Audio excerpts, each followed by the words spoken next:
अब्बास भाई, क्या आपने पुलिस को इसलिए नहीं बताया क्योंकि हमारे लिए यह पता लगाना आसान हो जाए कि आपको गोली किसने मारी?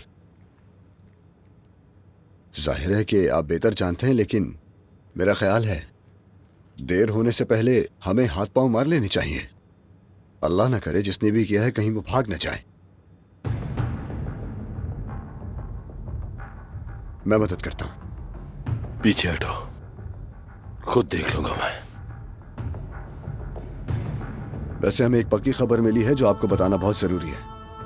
वो अदालत को आदिल दमीर और शरीफ दमीर के केसेस में अब तक कोई भी ठोस सबूत नहीं मिला। आप बेफिक्र हो जाएं, आपको कोई हाथ नहीं लगा सकता।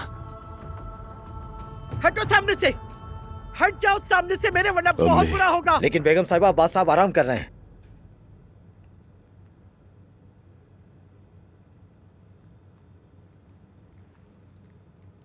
अम्मी, अस्सलाम वालेकुम।